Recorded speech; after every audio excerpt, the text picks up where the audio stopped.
आज हम दुनिया की सबसे डरावनी तानाशाही के अंदर झांकने वाले हैं, खबरों और हेडलाइन से कहीं ज्यादा गहराई में। ये पड़ताल है नॉर्थ कोरिया की रोजमर्रा की जिंदगी की। नॉर्थ कोरिया में ना एक अजीब सा कॉन्सेप्ट है, गलती की संगति।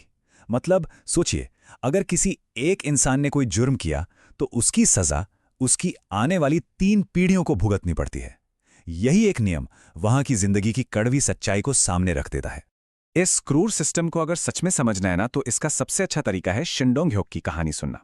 एक ऐसा इंसान जिसकी पूरी जिंदगी नॉर्थ कोरिया के जुल्मों का एक जीता जागता सबूत है। शिन पैदा ही जेल में हुआ था और उसका जुर्म कोई जुर्म था ही नहीं। उसे सिर्फ इसलिए कैद किया गया क्योंकि सरकार का मानना था कि उसके चाचा के साउथ कोरिया भाग जाने से उसका खून अशुद्ध हो गया है। बस इसी वजह से उसके पूरे परिवार को 3 पीढ़ियों की सजा सुना दी गई। शिन का बचपन मतलब हम सोच भी नहीं सकते उतना भयानक था। सिर्फ 13 साल का था वो जब भूख से बेहाल होकर उसने अपनी ही माँ और भाई के भागने के प्लान के बारे में गार्ड्स को बता दिया। उसे लगा था कि शायद थोड़ा ज्यादा खाना मिल जाएगा, लेकिन हुआ क्या? उसे उन्हीं की फांसी देखने पर मजबूर किया गया और फिर 10 साल बाद 23 की उम्र में वो आखिरकार भाग निकला। कैसे? अपने दोस्त की लाश पर चढ़कर, जो बिजली के करंट वाली बाड़ पर मारा गया था। तो चलिए अब शिन की इस दिल दहला देने वाली कहानी से थोड़ा आगे बढ़ते हैं और उस पूरे सिस्टम को देखते हैं जो वहां के 2.5 करोड़ लोगों पर राज करता है। और मजे की बात देखिए, देश का ऑफिशियल नाम है Democratic People's Republic of Korea. नाम में डेमोक्रेटिक है और असलियत में है एक बेहद क्रूर तानाशाही। ये अपने आप में एक इतना बड़ा मजाक है ना? सरकार ये तय करती है कि लोग कहाँ रहेंगे, क्या काम करेंगे, क्या पढ़ेंगे, कहाँ घूमने जाएंगे और तो और क्या पहनेंगे और बाल कैसे कटाएंगे। मतलब जिंदगी का कोई भी हिस्सा आपका अपना नहीं है। और ये कंट्रोल मतलब हद ही है। नीली जीन्स पहनना मना है। औरतों और मर्दों के लिए सिर्फ 15 तरह के हेयर स्टाइल हैं जो सरकार ने अप्रूव किए हैं।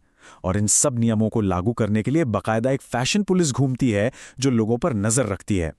टेक्नोलॉजी के जरिए जासूसी का लेवल तो देखिए। वहां जो स्मार्टफोन बिकते हैं ना, उनमें एक ऐसा ऑपरेटिंग सिस्टम होता है जो कभी भी रैंडमली स्क्रीनशॉट लेकर सीधा सरकार को भेज देता है, बस ये पता करने के लिए कि लोग अपने फोन पर देख क्या रहे हैं। तो सवाल ये उठता है कि किम परिवार, ये राजवंश इतने दशकों से इस तरह की पूरी ताकत बनाए कैसे हुए है? इसके पीछे कुछ खास वजह हैं। शासन एक सिस्टम का इस्तेमाल करता है जिसका नाम है सोंगबुन। ये एक तरह की जन्म आधारित क्लास व्यवस्था है जो किसी भी इंसान की पूरी जिंदगी इस बात पर तय कर देती है कि उसका परिवार सरकार का कितना वफादार है। जो वफादार हैं उन्हें राजधानी में सारी सहूलियतें मिलती हैं और जिन्हें दुश्मन माना जाता है उन्हें सबसे बदतर हालात में जीने के लिए छोड़ दिया जाता है। यहाँ का एक तरह से अपना अलग ही धर्म है, किम परिवार की पूजा। इन नेताओं को भगवान की तरह माना जाता है और हर घर में उनकी तस्वीरें लगाना जरूरी है। इस अंधभक्ति की हद और अमानवीयता का अंदाजा एक सच्ची घटना से लगाइए। एक बार एक घर में आग लग गई तो मां ने पहले अपने बच्चों को बचाया, नेताओं की तस्वीरों को नहीं। बस इसी बात पर उसकी जांच बैठा दी गई। अब इस पूरे कंट्रोल को लागू करने के लिए है सीक्रेट पुलिस, जिसका असल मकसद है लोगों के बीच एक दूसरे के लिए शक और अविश्वास पैदा करना। हर कोई एक दूसरे का जासूस हो सकता है, इसलिए कोई अपने परिवार वालों पर भी पूरी तरह भरोसा नहीं कर सकता। लेकिन इस लोहे जैसे कंट्रोल के बावजूद अब इस सिस्टम की नींव में दरारें दिखने लगी हैं। और ये बदलाव एक ऐसी जगह से आ रहा है जिसके बारे में किसी ने सोचा भी नहीं था। ये आंकड़ा देखिए, ये सच में चौंकाने वाला है। नॉर्थ कोरिया में घर की कुल कमाई का 70% से ज्यादा हिस्सा औरतें कमाती हैं। हुआ ये कि 1990 के दशक में जब सरकारी सिस्टम पूरी तरह फेल हो गया और लोगों के पास खाने को कुछ नहीं था, तब औरतों ने जंगमाडोंग नाम से अवैध बाजार लगाने शुरू कर दिए। और आज यही ब्लैक मार्केट देश की इकोनॉमी की रीढ़ है, ना कि मर्दों की सरकारी नौकरियां जिनसे महीने में बस कुछ किलो मक्का ही आ पाता है।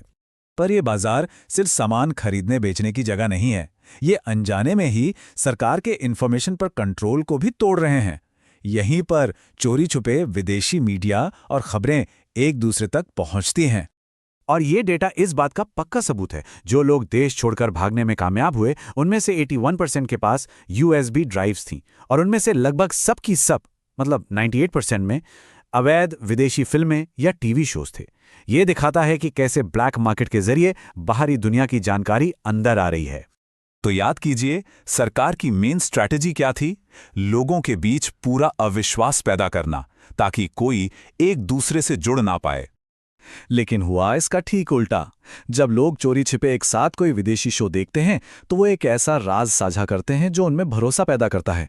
जब कोई दोस्त आपके साथ एक बैन की हुई साउथ कोरियन फिल्म देख रहा है तो आपको पता होता है कि आप उस पर भरोसा कर सकते हैं। और यही बात हमें आखिरी सवाल पर ले आती है।